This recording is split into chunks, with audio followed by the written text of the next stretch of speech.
बिहार के एक बेहद मशहूर नेता अजीत सरकार, उनके एक अन्य साथी असफुल्ला खान और उनके ड्राइवर पर अंधाधुंध फायरिंग होती है।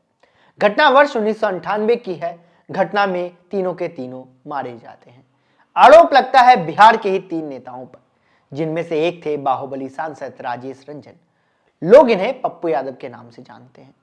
5 बार तक बिहार के सांसद रहे पप्पू यादव के सियासी सफर से पहले शुरुआत हुई थी उनके आपराधिक जीवन की। हत्या, किडनैपिंग, मारपीट, बूथ कैप्चरिंग जैसे 31 मामले उन पर दर्ज हैं। नमस्कार, मैं हूं दीपक और आप देख रहे हैं किस्सा कहानी।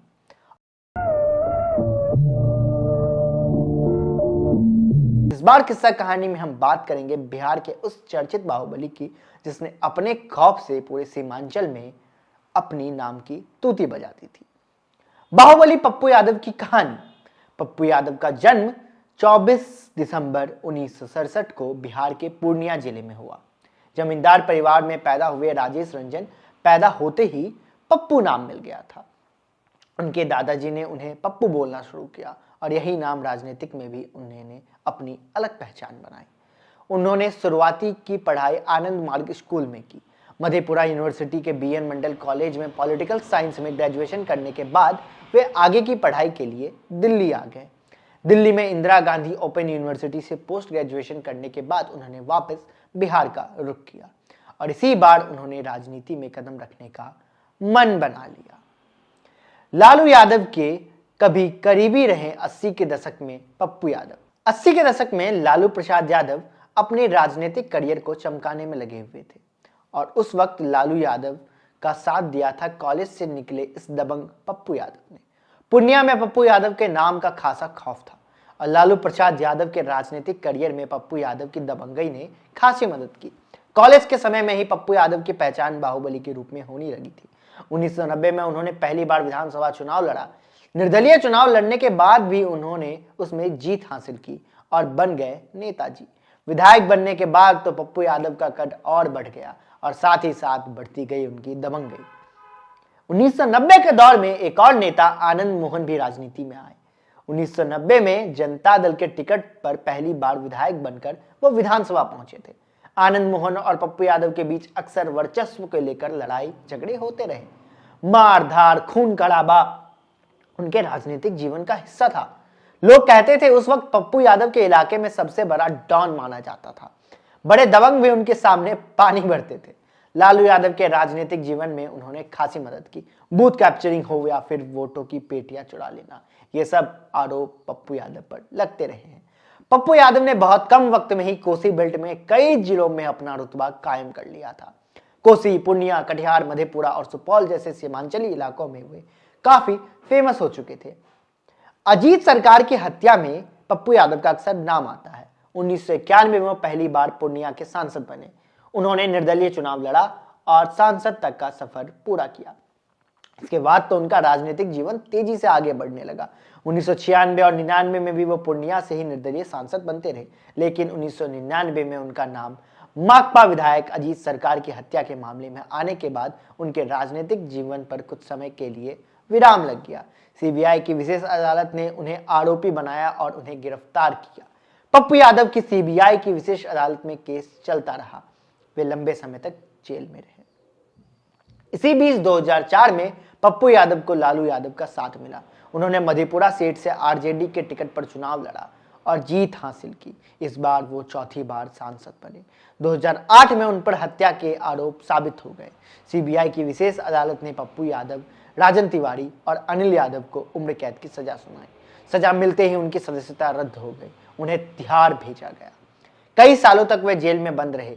पप्पू यादव ने इस फैसले के खिलाफ पटना हाई कोर्ट में अपील की, जहां से 2013 में उन्हें राहत मिली। सबूतों के अभाव में उन्हें बरी कर दिया गया।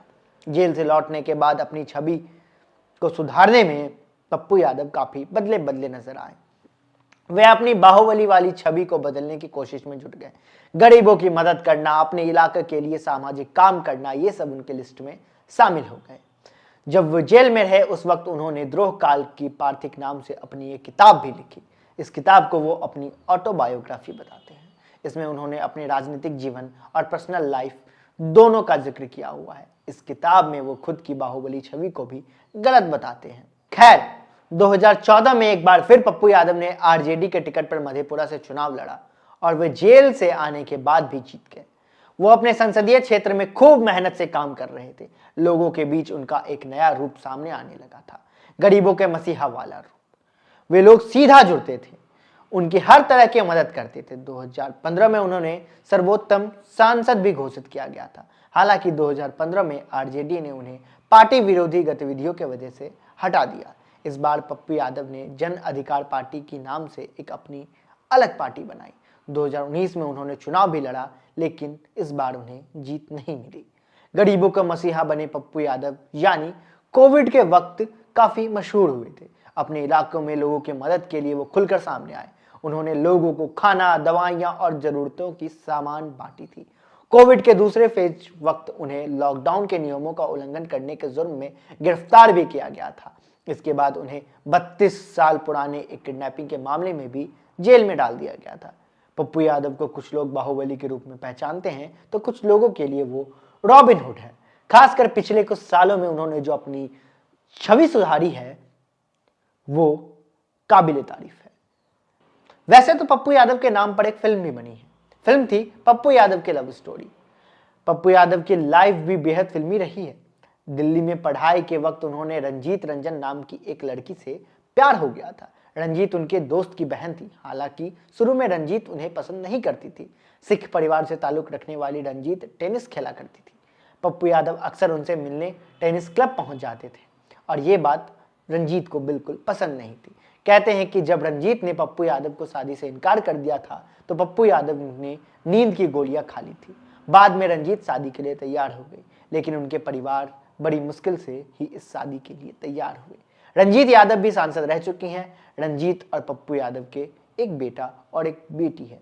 रंजीत रंजन अभी कांग्रेस के टिकट से राज्यसभा सांसद है। ये थी पप्पू यादव की दिलचस्प कहानी। बताइएगा बिहार की राजनीति की ये कहानी आपको कैसी लगी और अगली कहानी आप किस नेता पर सुनना चाहते हैं। तब तक के लिए देखते रहें WCG न्यूज़। लाइक, कमेंट और सब्सक्राइब करना ना भूलें।